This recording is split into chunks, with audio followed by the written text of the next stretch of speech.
has no place in a developing society. So under the reform, small land holdings also were being taken away from the poor, small peasant farmers on the grounds that they were squatters. But my research shows that they were bona fide owners of the land which they occupied. The problem is that they didn't have a title, and if you don't have a title, you haven't got a lien to the land. But they paid for it, they bought it, and they had their receipts. Now, with a strong police force, rising wages, lowering wages, rising cost of living, can't get any land, many persons opted to leave this country, to migrate. And so between 1890 and 1940, 336,000 lower class Jamaicans migrated. 80% of those left the island between 1880 and 1920. The black lower classes, leaderless, and with little avenues for appeal, and with a strong police force, had no other way to protest. However, what they had was their radical Afro-Christian religious movement and Afro-Christian religious leaders, such as Bedward. Now, indeed, Pastor Roman Henry, one of Bedward's elders at the time, I spoke to him in 1981. He told me that Bedward had a divine mission to free the black man, not just those in Jamaica, but wherever blacks were held in bondage, in Africa and the African diaspora. Referring to Genesis chapter 49:10, Henry argued that the scepter, the sword, and the land or crown were stolen from the black man by the British and kept in England. These things were later returned to Ethiopia to the black man. If Bedward, he said, had not come, these things would not be returned to the black man. Bedward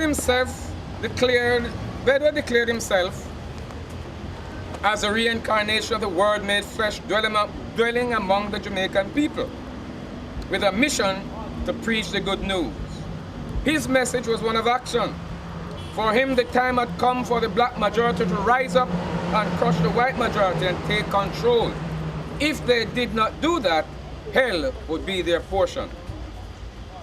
Consequently, his sermons tended to be blatantly political and at times subversive. This inevitably led to protracted conflict between himself and the colonial government, which was determined to silence him and crush the movement. Accordingly, Bedward and the Jamaica Native Baptist Free Church were placed under continued and close surveillance by the government. Strong detachment of police officers were regular sights at Bedward church services. I'm wondering if any of us would like to see in our church police infiltrating there to listen to what the pastor has to say. On January 22nd, 1895, after preaching one of his most scathing sermons of protest in the presence of the police, he was arrested for treason and sedition. In this sermon, based on Matthew chapter 16, verses 1 to 8, he openly described the white professionals and authorities and administrators, including the governor, as hypocrites, robbers, liars, thieves, and pickpockets, and made a passionate plea to his people to take up arms or some other form of action against their oppressors, as was done in 1865. Such a sermon could not go unnoticed, neither could it be taken lightly by the government. The governor decided to respond quickly and decisively, though tactfully. Accordingly, at 3 o'clock on the morning of January 22nd, a strong detachment of police went to Augustown and arrested Bedward, that is 3 o'clock in the morning, on charges of uttering seditious language and maliciously inciting the people to insurrection. All Bedward could say was, "You take me like a thief in the night."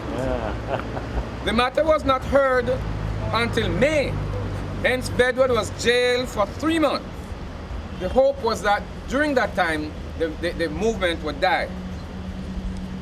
In May, when the case was called, the jury in its verdict agreed that Bedward had uttered seditious language, but it found him not guilty of the charges on the grounds of insanity. Consequently, Bedward was immediately sent to the lunatic asylum. His attorney, Mr. Stern, however, got him released on a writ of habeas corpus. His incarceration, however, did not dampen the zest of his followers. His elders kept the movement alive. But Bedward's arrest and subsequent release canonized him in the eyes of his followers.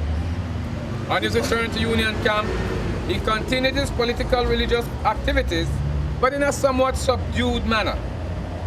Notwithstanding, he remained extremely influential among the masses, and the strong influence is demonstrated in an allegation that after preaching a sermon on faith, many of his followers attempted to fly. This overwhelming sway Bedward had over the people continued to bother the government, maintaining that he and the movement were political threats and to the peace and stability of the island. Consequently, the government stepped up its surveillance and harassment of Bedward.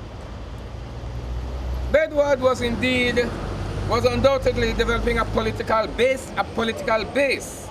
and an alternative to the current governmental system. But it was not all that he sought to do or to develop. Among the people, he developed a strong welfare program for the benefit of the people of his flock and the people of Augustown. Social services that were not provided by the state, which the state had an obligation to provide, but they were not providing it for the people. Members, especially those in Augustown, lived in communities called camps. And in these communities, individual needs were seen in light of the community of faith. The fruits of the churchyard or camp, for example, were collectively owned, and at crop time they were sold and the proceeds placed in a common fund for welfare purposes. At baptisms, new members were given a ticket of membership, which attracted an annual fee of 1 shilling per year. At Holy Communion services, a further collection of threepence was taken from members, and on special occasions, collections were taken for specific welfare needs. These monetary contributions went into a fund which was used towards providing food and other basic needs of the members. For Bedward, a hungry saint makes a wicked sinner. The healthy members cared for the sick, and the monetarily depressed were helped. Whenever a member was in need of anything, the leader would be informed and the goods purchased from the fund. There was also the establishment of a burial scheme in which a special fund was collected to meet the funeral expenses of members, especially the poorest of the lot. There was also a common burial ground. You all know I don't know if you know the burial ground. It's called the Bedward Burial Ground in a little lane called Bedward Lane, but it is popularly known as Duppy Lane. And it is still in use today. Now, in absence of government welfare programs, which were well needed in society, the Jamaica Native Baptist Church under Bedward attempted to provide these services for the community. In fact, no other church in the island at that time had such a wide-ranging welfare program as that provided by Bedward. This social welfare program was one which continued or influenced Bedward more and more among the poor people. Further, with the high cost of medical care in Jamaica. Doctor's fee was very expensive. Medicine was dear. Many poor could not gain these. They didn't have the money. Bedward provided that service of medical care by providing them with the water, the healing water of August Town. And so, on any Wednesday morning, you could find hundreds upon hundreds of persons from all over Jamaica and abroad walking up to August Town to be baptized and to be healed in the healing stream. Bottles upon bottles and bottles of the hope water was given to these people, many of them, and it was given for free. Bedward was told that he should dispense the water without cost. But the continued conflict and tension between Bedward and the government, despite these good deeds, continued.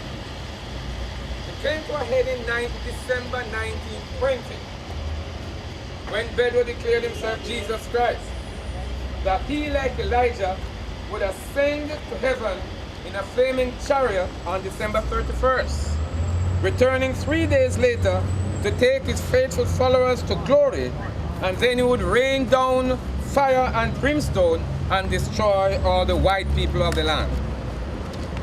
He instructed his followers to gather at Union Camp to witness the ascension. Thousands residing throughout the island and abroad journeyed in obedience to Bedward to Union Camp in August Town. The governor, in response to this mass gathering and in anticipation of a revolt against the government, dispatched a strong police presence to ensure that no civil disturbance took place. Now, neither physical disturbance nor any physical ascension occurred. Nonetheless, the harassment continued, and the people went back home more and more faithful to Bedward. In April 1921, Bedward decided that he would make a manifestation. He announced that on April 22nd, he and all his followers would march into the city of Kingston to do battle with the white people, the enemies of the black. He summoned his followers to August Town to prepare for this momentous march. He also sent a message to the city to get a public meeting, to get permission to hold a public meeting. But of course, you know, this was refused by the authorities.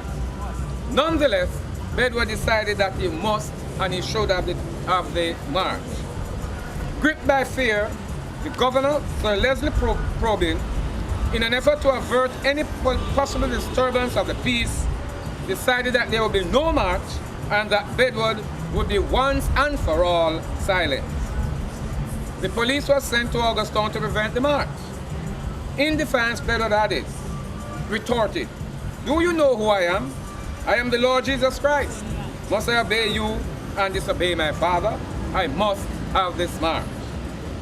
Early the morning of April 22, Bedward, with approximately 800 of his followers, dressed in full white, armed with a small wooden cross that was missing from you, and palm leaves, and singing the hymn, "Onward Christian Soldiers Moving on to War," marched down on their way to downtown Kingston.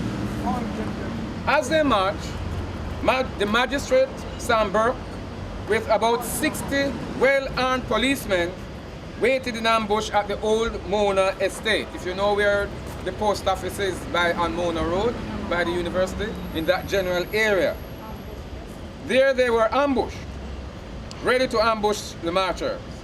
On reaching the works yard, the Bedwardites were met by Burke and the police, who marched them off, not to downtown, but to this spot, the Halfway Tree Courthouse.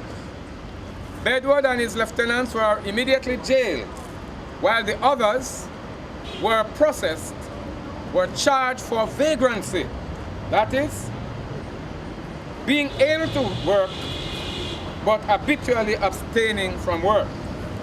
Unlike all the other laws on the books, under the Vagrancy Act, The onus of proof was not on the state, but on the accuser. The accuser had to prove his innocence. The accused had to prove his innocence. Within a matter of hours, the magistrate Samber, sitting at the desk, at the seat of judgment, was able, within 5 hours, he was able to try 237 persons, 212 men and 25 women out of the 800, and sentenced them to between 7 days and 14 days at hard labor in the prison. They were sent off that same very evening to serve their time. The others, whom he couldn't deal with that day, were sent home and warned with a stern warning. This travesty of justice could not go unnoticed. Public outcry prevailed, and those who were jailed were released within a few days. Bedward, however, was not so lucky. He and the 5 others were brought to trial in May. On the evidence of the doctor, Bedward was freed of the charge of leading the people to sedition and to insurrection. He was freed of that charge on the grounds of lunacy. Bedward was then a free man. He and his jubilant followers marched off the step up and on their way to Augusttown. On reaching just by the square, at the square of a tree, they were met, Bedward was met by the Sergeant Major of Police, who had in his hand a prepared summons for his arrest on the charge of lunacy, being a person of unsound mind wandering at large. A shocked Bedward could only cry, "Eloi, Eloi, what is this?" Now at the trial, the 2 main witnesses were the doctor, who had just declared Bedward a lunatic, and the Sergeant Major, who had just arrested him. Both stated that Bedward had declared himself Jesus Christ, the Savior of the black man, and that he had attempted to ascend to heaven. Bedward was not given a chance to defend himself. But on the strength of this evidence, Bedward was found guilty and sentenced to the Kingston Lunatic Asylum, where he spent his last 10 years. He died on November 8, 1931. My friends, there is no doubt, given the evidence, that Bedward was far from being a mere lunatic. But he must be considered a political religious nationalist, a political priest, if you may say, who, in a society marked by racial discrimination, injustice, economic oppression, and social and political inequity for the black majority, valiantly challenged white minority rule on behalf of the oppressed through a very well organized religious organization.